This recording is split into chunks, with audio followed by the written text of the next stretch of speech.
Pernahkah Anda merasa, meskipun ibadah sudah rajin, wirid sudah rutin, namun tetap saja hidup tidak terasa tenang? Pernahkah pula Anda bertanya-tanya, mengapa saat melihat orang lain diberi nikmat, hati Anda justru merasa panas dan tidak nyaman? Sejujurnya, sudah berapa banyak pahala yang hilang tanpa kita sadari gara-gara kita memelihara penyakit hati ini. Kita seringkali sibuk membenahi penampilan luar, sampai kita lupa dengan apa yang terjadi di dalam dada. Kita merasa sudah menjadi orang yang baik, namun kenapa kedamaian itu sulit untuk menetap? Pertanyaan-pertanyaan ini mungkin terdengar mengusik, namun inilah kunci untuk membedah realitas rohani kita. Maka bismillahirrahmanirrahim, mari kita bahas.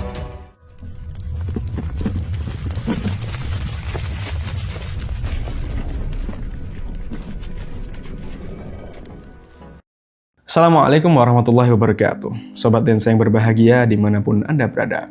Hari ini kita tidak akan sekedar berbicara tentang teori, tetapi perjalanan rasa dan bagaimana upaya untuk menjaga hal yang paling berharga dalam diri kita.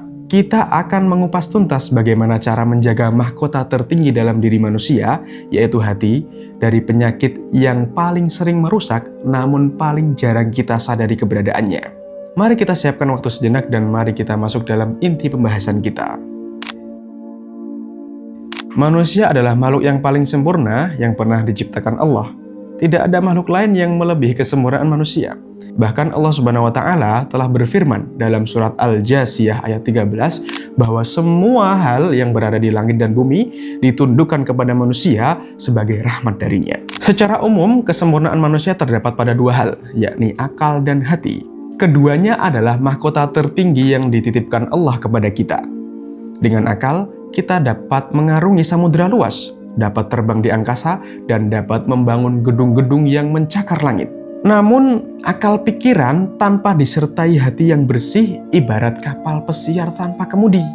Ia akan tersesat dan bahkan berpotensi akan merusak kedamaian dunia. Tanpa hati yang bersih, keserakahan akan menguasai kita. Keserakahan akan membuat kita dapat menghancurkan laut dan gunung, dan bahkan dapat merusak tatanan negara dengan perilaku korupsi. Rasulullah SAW telah menegaskan ini di dalam hadis yang diriwayatkan oleh Imam Al-Bukhari dan Muslim. Beliau bersabda bahwa di dalam tubuh manusia ada satu gumpalan daging yang ketika gumpalan daging ini baik, maka seluruh tubuh akan menjadi baik. Sebaliknya, jika gumpalan daging ini buruk, maka seluruh tubuh juga akan menjadi buruk. Gumpalan daging ini bernama hati. Imam Al-Ghazali juga memberikan perumpamaan yang luar biasa. Beliau mengibaratkan bahwa hati itu seperti raja, dan seluruh tubuh seperti prajuritnya. Artinya, jika seorang raja baik, maka anak buahnya, prajurit-prajuritnya juga akan menjadi baik. Sebaliknya, jika raja ini adalah sosok yang sangat buruk, maka jangan tanyakan bagaimana keburukan anak buahnya. Jika hati berkata sentuh, maka tangan akan bergerak.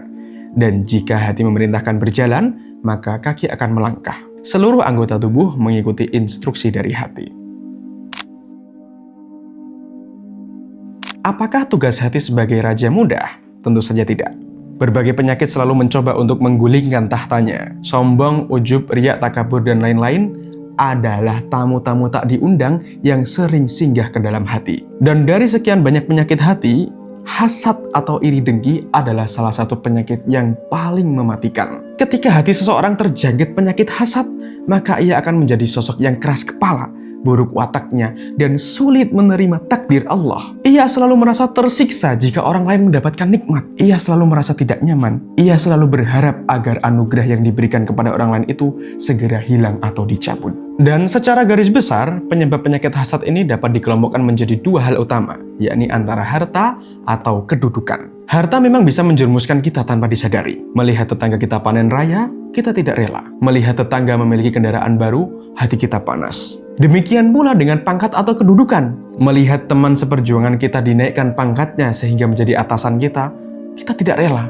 Hal-hal ini seringkali memicu bibit iri yang dalam. Maka kita harus sangat waspada dan mawas diri agar tidak mendewakan pangkat. Karena inilah pintu masuk utama rasa iri dengki atau hasad ke dalam hati kita.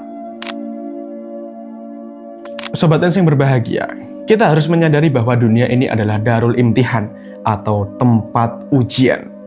Ujian tidak akan pernah terlepas dari kita. Selagi kita masih hidup, selagi nyawa masih menempel di badan, ujian akan selalu datang. Hubungan antar manusia lah yang menjadi penyumbang utama terjadinya banyak permasalahan di dunia ini.